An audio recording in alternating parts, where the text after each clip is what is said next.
It's the super sedan that turned the car world on its head and made BMW the German sports car masters, while its little brother gets all the racing cred. This big, fast AF sedan proved to the world that you didn't need to be a little coupe to have fun at the track or in the twisties. It's the undercover supercar, the luxury lap time setter, the ultimate driving machine. This is everything you need to know to get up to speed on the BMW M5. The story of the M5 really begins with another M car, the first one. BMW wanted to develop a mid-engine supercar to defeat Porsche at Le Mans in the mid-70s. Race chassis builders Dallara made the chassis, and Lamborghini was on board to iron out the details and produce the car for BMW. They called it the M1.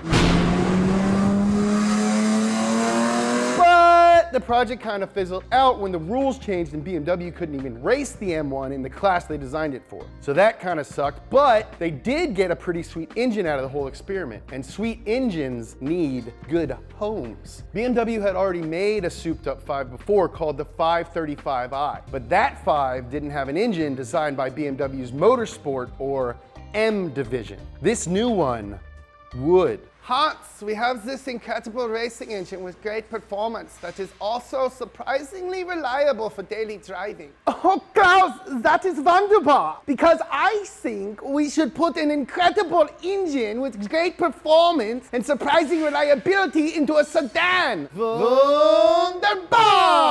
The M1's M88 straight 6 engine made 273 horse-purs and one incredible sound. And since it was designed for the harsh conditions of endurance racing, it was pretty much overqualified for street duty. It also had individual throttle bodies, which, if you don't know, are sick. BMW yanked this engine out of the M1 supercar and shoved it under the hood of their E28 5 Series sedan. Since this car was an M division creation, it needed a name. What shall we call it, Hans? I don't know, Klaus. How about the M5? Economy of words. I like it. Do you like me? Don't be silly, you goose. Of course I do. You're my best Freundin. Just a Freundin? Please, don't do this again. Always in the Freuden zone. What really set the first M5 apart from other sedans and sports cars was the fact that it was completely hand-built. Bodies were shipped from the main BMW factory to the BMW M division's facility, where highly trained technicians joined the body with their own tuned chassis and drivetrain. The E28 M5 made its debut at the 1985 Amsterdam Motor Show, and it was an instant classic. When critics and owners got their hands on the finished product, they were blown away by the M5's razor-sharp handling and epic engine. Here was a big sedan that could seat 5 and also go toe-to-toe with the Ferrari 308. Nothing like this had ever been done. It was unstoppable performance in an inconspicuous package. Just like me. James. The E28 M5 was only made for 3 years, and since they were hand-built, a little over 2,000 of them were sold. They're pretty rare. The M5 name took a breather for a couple years until the release of the E34 5 Series. The new M5 dropped in 1989, and it was still hand-assembled at M headquarters with lower ride height, firmer suspension, bigger sway bars, basically anything to make it an M creation.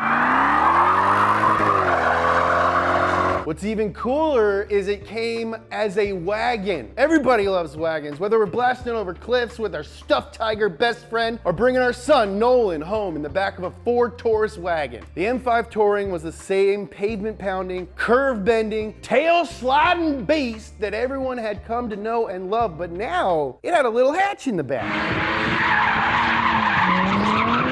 The M5 Touring never made it to the US because nothing ever does, but that's okay because the biggest change to the M5 formula was yet to come, and we would get our stinky little fingers all over it. Demand for the M5 was so large now that BMW couldn't afford to stifle production numbers by having them assembled by hand, so the new M5 would be built next to their normal 5 Series brethren. But don't you think for a second that just because it wasn't built in isolation like the Winter Soldier, that this M5 couldn't be an absolute monster like the Hulk? Because, buddy, it was an absolute monster just like the Hulk. My pants! What lurked beneath the E39 M5's hood was perhaps the biggest departure from the M5 formula so far. A 4.9 liter aluminum block, dual overhead cam V8, and it kept the individual throttle bodies. Basically, it's like the Cosworth engines F1 cars used to run in the 70s, but it's bigger and lighter. What's not to love? With 400 horsepower on tap, the new M5 had no problem roasting up the rear meats. One time I sat on the hood of my car when it was really hot out and I roasted my rear meats. But this wasn't some roid raging muscle car. No! It could still canyon carve with the best of them, and it was better looking than ever. BMW switched up the styling. It was the new millennium. Gone were the traditional individual beamer lights and rigid lines of the E34. The new M5 was sleek but muscular, refined but ready to rip your face off at a moment's notice. Fight me in the comments, but I think that this is the best looking M5 ever. The E39 was in production from 1998 to 2003 when the M5 name took a break once again. Big changes were again on the horizon for the world's premier sports sedan, mainly the engine. BMW had been dabbling in a little thing called Formula One, developing a high-revving V10. Now you'd think that BMW would be inspired by this alone to put a V10 in the M5, and you'd be 75-ish% right. Apparently, BMW's head of engine development was obsessed with the number 500 and wanted a 5-liter engine with 500 cc's of displacement in every cylinder and 100 horsepower for every liter. He locked himself in his office, covering the walls with equations and math stuff, and realized he couldn't make this happen with a V8. They needed 2 more cylinders, a V10. That's just simple math. This monster V10 put down 500 horsepower and had a red line just over 8,200 RPM. Listen to this engine. The E60 was still a truly race-inspired sedan, just like the E28. America was the only region to get a manual transmission option, which means we finally got the cool thing for once. The touring option also made a comeback, which we didn't get, which is fine, I guess. You know, we're like pretty used to it by now. The 5 Series got a refresh in 2010, which meant, yup, new M5. It turns out age meant gaining a few pounds and inches to the waistline, and I mean, we all know how that feels, right? This is what I used to look like.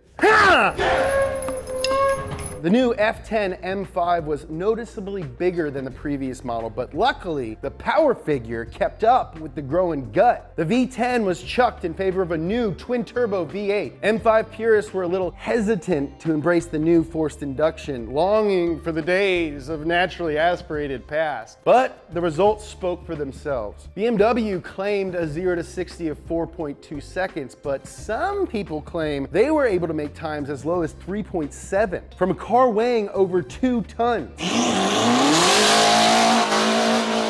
The F10 lasted for 7 years until another refresh in 2017, which gave us the current M5. The F90 raises the stakes with maybe the most mind-boggling update so far: all-wheel drive. Other way. The M xDrive system scoots the 590 horsepower M5 from 0 to 60 in 3.2 seconds. 3.2 seconds.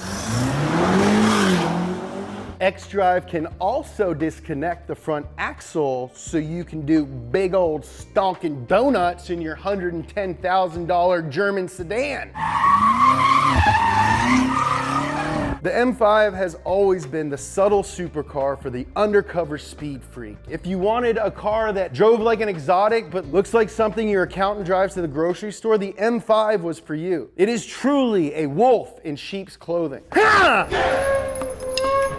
Hey guys, we put out a new video like almost every day. To make sure you don't miss any of it, click this button right here. You like BMWs? Watch this episode of Up to Speed. You like turbos? Watch this episode of Science Garage. Follow me on Instagram at James Pumphrey. Follow Donut at Donut Media. You want to buy this dog? Go to shop.donut.media. I'll sign him and I'll send him to you.